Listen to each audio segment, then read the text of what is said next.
अस्सलाम वालेकुम, मेरा नाम है शाहज़ेब हाशमी और यह है हैवेल्स जोलियन 1.5 टर्बो बेसिक वर्जन 2025 मॉडल। ये ब्रांड न्यू है और हैवेल का सबसे छोटा वर्जन है जो कि पाकिस्तान में ऑफर हो रहा है। ये गाड़ी सबसे पहले आई थी S6 बाद में लॉन्च हुई थी और HEV वर्जन भी इनके बाद में आए थे और ये गाड़ी भी अपनी कैटेगरी में काफ़ी अच्छा ऑप्शन है। प्राइस के लिहाज से भी ये गाड़ी टोटली जस्टिफाइबल है और इसके अलावा फीचर्स भी ये गाड़ी इतने ऑफर करती है जितने शायद लैंड क्रूजर्स में आते हों। अपनी कैटेगरी में ये गाड़ी भी काफ़ी अच्छा ऑप्शन है और अपने कंपटीशन से भी ये गाड़ी प्राइस के लिहाज से कम है और फीचर्स के लिहाज से ज़्यादा इक्विप्ड है। अगर बात कीजिए प्राइस की तो इसकी आस्किंग 8350 है। ये ब्रांड न्यू है और साइकिल मोटरस्पोर्ट के पास अवेलेबल है। अगर आपने इसके बारे में कोई इन्फॉर्मेशन लेनी है तो आप दिए गए नंबर्स पर कॉल कर सकते हैं या फिर आप साइकिल मोटरस्पोर्ट को विजिट कर सकते हैं जो कि रावलपिंडी में DH2 के गेट 1 के ऑपोजिट लोकेटेड है। हमारी एक और ब्रांच भी है जो कि रावलपिंडी में मरी रोड पर लोकेटेड है। खैर, overall it's a great SUV and today I am going to review it.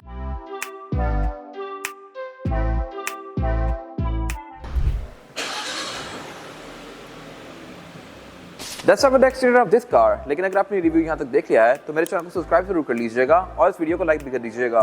मैं रोज ही इस तरह की या इससे कई सारा लग्जरियस गाड़ियों की वीडियोस लेके आता रहता हूँ। फिलहाल अगर बात की जाए इस गाड़ी की तो ये इसका एक थोड़ा सा फेसलिफ्ट वाला वर्जन है कह सकते हैं, क्योंकि इसमें लुक्स को काफ़ी डिफरेंट कर दिया गया है एज कम्पेयर टू पहले वाली कार। पहले वाली गाड़ी में क्रोम बहुत ज़्यादा था फ्रंट पे, अब यहाँ पे क्रोम कम कर दिया गया है और लुक को थोड़ा सा ना स्टेल्थी बना दिया गया है फ्रंट से भी और बैक से भी। काफ़ी सारे पार्ट्स इस गाड़ी में तो ब्लैक हैं जो कि नज़र आ रहे हैं, लेकिन ब्लैक कलर में वो पूरे ही ब्लैक आउट हो जाती है गाड़ी। Same goes for हैवेल S6 HEV। वो गाड़ी भी ब्लैक कलर में पूरी ही ब्लैक आउट लगती है क्योंकि उसके रेम ग्रिल बहुत सारी चीज़ें ब्लैक आती हैं।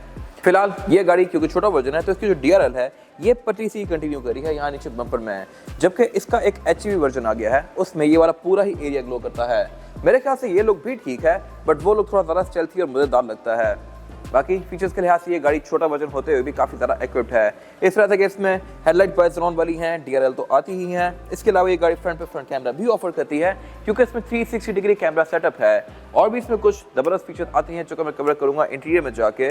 और लुक्स के लिहाज से भी ये गाड़ी सही बल्कि है। और अगर बात कीजिए इसकी साइड प्रोफाइल की तो यहाँ मेरे ख्याल से एक चीज़ बेहतर हो सकती थी और वो थे इसके व्हील्स। कहने को साइज तो अच्छा है लेकिन इसके जो फेंडर्स हैं ये व्हील से बहुत आगे तक आ रहे हैं जो कि इसके लुक को थोड़ा सा ऑफ कर रहे हैं। मेरे ख्याल से अगर फेंडर्स इसके ऊपर ही खत्म हो जाते तो ज़्यादा बेहतर था, बट इसकी लुक को बल्कि करने के लिए फेंडर्स को काफ़ी सारा बोस्टर कर दिया गया और इन पर फिर और फेंडर्स भी हैं जो कि लुक्स को बेहतर बना रहे हैं। रिम इस गाड़ी में 18 इंच के हैं, एग्जैक्ट स्पेक्स में कवर करूंगा आगे जाके। और साइड मिरर इस गाड़ी में ब्लैक ही आते हैं इररिस्पेक्टिव ऑफ कलर, बेशक आप जो मर्जी कलर लें। और ये ब्लैक बेसिकली प्लास्टिक नहीं है, पेंट है। फिर इसके अलावा फीचर्स के लिए साइड मिरर काफ़ी इक्विप्ड हैं, इनमें कैमरास हैं, ब्लाइंड स्पॉट मॉनिटर्स हैं और इसके अलावा ये हैं भी S6 HEV जैसे काफ़ी हद तक। और अगर बात की जाए इसकी एब्सोल्यूट साइड प्रोफाइल की तो साइज़ के लिहाज से इसका डायरेक्ट कंपटीशन स्पोर्टेज बनती है, MG टूसान की सब गाड़ियाँ बनती हैं। फीचर्स के लिहाज से ऑब्वियसली ये गाड़ी और MG बराबर ही हैं और लुक्स के लिहाज से मेरे ख्याल से ये गाड़ी उससे ज़्यादा बेहतर है। आपकी क्या राय है कमेंट सेक्शन में मेंशन कीजिएगा। बैक से ये गाड़ी बहुत खूबसूरत है। फिर इसके अलावा इसमें एंट्री एग्जिट भी आसान है क्योंकि आपकी हाइट पे ही है। और इसके अलावा विंडोज़ इस गाड़ी में भी बैक पे प्राइवेसी वाली आती हैं कंपनी से ही। और इसकी वजह यह है कि हैवेल ने कमिटमेंट की थी कि जो चीज़ बाहर आती है सेम टू सेम वही पाकिस्तान लेके आएंगे और बाहर से गाड़ी पाकिस्तान लाने के बाद उन्होंने इवन इसको भी ट्रांसपेरेंट नहीं किया। Nice attention to detail. वैसे यूजली ये होता है कि जो फीचर्स बाहर आते हैं क्रोला या सिविक वगैरह में पाकिस्तान में उससे आधे आते हैं हमेशा, तो हैवेल में सेम टू सेम क्वालिटी रखी गई है। फिर इसके अलावा इसमें ऊपर रूफ रेल्स दी गई हैं, पैनोरामिक रूफ भी ये गाड़ी ऑफर करती है जो कि मैं कवर करूंगा इंटीरियर में जाके। और ग्राउंड क्लियरेंस के लिहाज से भी ये गाड़ी काफ़ी डिसेंट है। और यहाँ पे आके ये गाड़ी काफ़ी इंटरेस्टिंग हो जाती है क्योंकि इसकी जो टेल लाइट्स हैं ये यहाँ साइड से कंटिन्यू करती हैं और मैं यहाँ पे एक LED विजन की बैटरी भी दी गई है। और इसके अलावा ये गाड़ी कह सकते हैं कि टू टोन है, इस तरह से कि इसमें बहुत सारे पार्ट्स ब्लैक हैं जैसा कि रूफ रेल, साइड मिरर मैंने पहले बताए हैं। और फिर इस तरह बैक पे स्पॉइलर जो है इसका ये भी ग्लॉस ब्लैक की फिनिश में है जो कि इसके लुक्स को बेहतर बना रहे हैं। और इसके अलावा फ्यूल टैंक भी इसका यहीं भी दिया गया है। और अगर बात कीजिए इसके रेयर एंड की तो यहाँ भी कुछ चीज़ें रिफाइन की गई हैं। अभी आपको इस पहले से बेहतर लग रही हैं या पहले वाली बेहतर थी कमेंट सेक्शन में मेंशन कीजिएगा। मेरे ख्याल से पहले वाला लुक ज़्यादा खूबसूरत था। इसमें बैक पे ये डिफ्यूजर टाइप का एरिया ऐड कर दिया गया है, साइड पीस से वगैरह की फ्रिल्स दे दी गई हैं, रिफ्लेक्टर्स दे दिए गए हैं। पिछला बम्पर जो पहले वाले थे बेसिकली वो मेरे ख्याल से ज़्यादा बेहतर थे। बाकी टेल लाइट इस गाड़ी की काफ़ी ज़्यादा एग्रेसिव हैं, मेरे ख्याल से ये S6 HEV से ही बेहतर हैं और ये आपको सही बल्कि मस्कुलर सी फील देती हैं ऑन रोड। फिर इसके अलावा यहाँ पे इसमें बैक पे ये GWM की वर्जन दे दी गई है जो कि पहले हैवेल लिखा हुआ था यहाँ पे HAVAL, अब वो ख़त्म कर दिया गया, यहाँ सिर्फ GWM है, हैवेल कहीं है ही नहीं इस गाड़ी पे बैक पे। और बाकी इसके अलावा टेलगेट इस गाड़ी में पावर नहीं है, इसको आप हाथ से ओपन करेंगे ऐसे, ये इसके किसी वर्जन में पावर नहीं आता। लेकिन बाकी फीचर्स के लिहाज से गाड़ी डिसेंट है। ट्रंक कैपेसिटी के लिहाज से भी ये काफ़ी स्पेशियस है। नीचे इसमें स्पेयर टायर भी आता है जो कि अगेन मेरे ख्याल से एक अच्छी चीज़ है।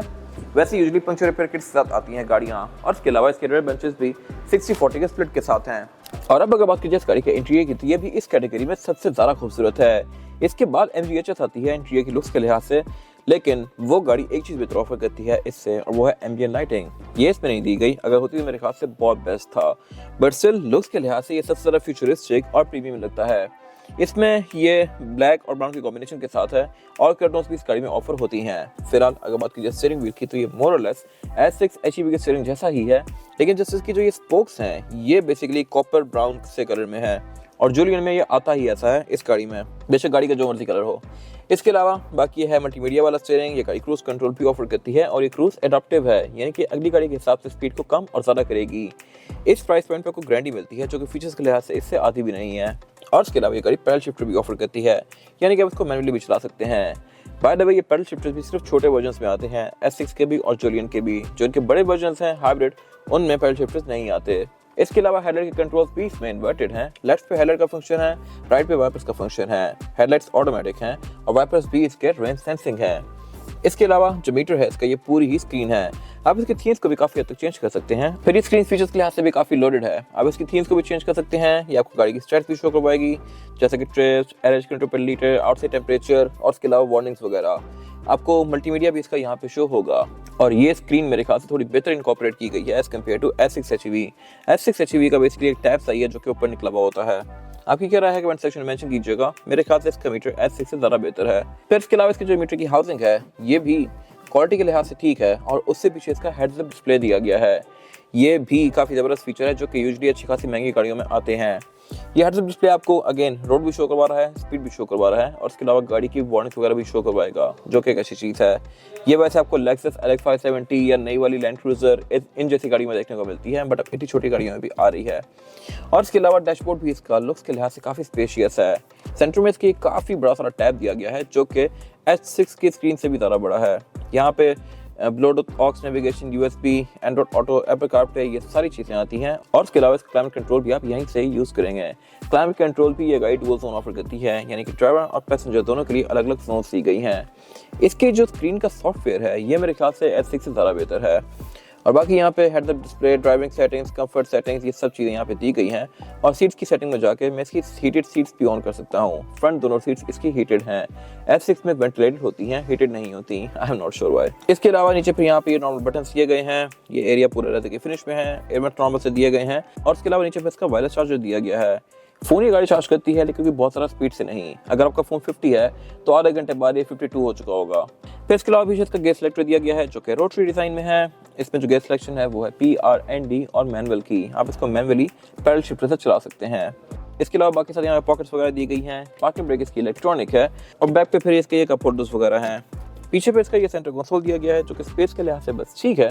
और अगर बात कीजिए सीट्स की, तो ये भी काफ़ी हद तक लुक के लिहाज से S6 की सीट्स जैसी हैं, लेकिन ये परफोरेटेड नहीं है। बाकी ये दोनों हैं इलेक्ट्रॉनिकली एडजस्टेबल, और सेम लेदर इसका डोर्स के अंदर भी कंटिन्यू किया गया है। डोर्स भी इसके लुक्स के लिहाज से काफ़ी प्रीमियम है। साइड में रिट्रैक्टेबल हैं, विंडोज चारों ही सिंगल टैप वाली हैं। और बाकी साथ यहाँ पे कुछ और कंट्रोल्स भी दिए गए हैं। वैनिटी मिरर इसमें ड्राइवर और पैसेंजर दोनों के लिए आते हैं, विद लाइट्स जो ऑटोमेटिकली ऑन होंगी।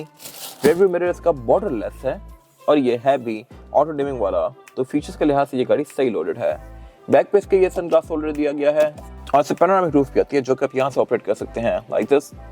इसके अलावा नीचे यहाँ पे कुछ आउटलेट दिए गए हैं। एयरबैग्स भी इसमें मल्टीपल आते हैं। और अब अगर बात की जाए इस गाड़ी में रेयर पैसेंजर्स के लिए सीटिंग कैपेसिटी की, तो ये भी काफी स्पेशियस है। लेगरूम मेरे पास यहाँ पे बहुत ही ज्यादा है, और हेडरूम का भी इसमें कोई खास इशू नहीं है। यहाँ पे 3 लोग कंफर्टेबली बैठ सकते हैं, क्योंकि ये 3 प्रॉपर सीट्स दी गई हैं, और सेंटर भी फ्लैट है।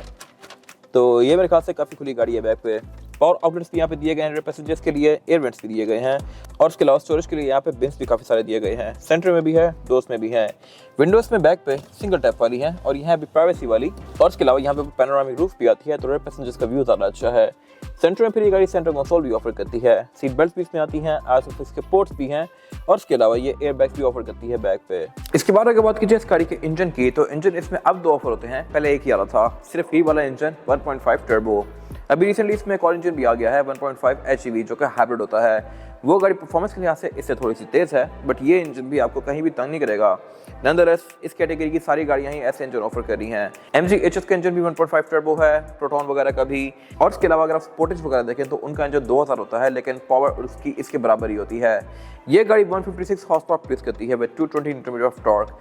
स्पोर्टेज भी सेम 156 हॉर्स पावर ही प्रोड्यूस करती है, तो ये गाड़ियाँ मोर लेस परफॉर्मेंस के लिहाज से बराबर ही होंगी। अगर बात की जाए एवरेज की, तो ये गाड़ी आपको तकरीबन 10 से 12 की देगी, जो कि ठीक है इस कैटेगरी के लिहाज से।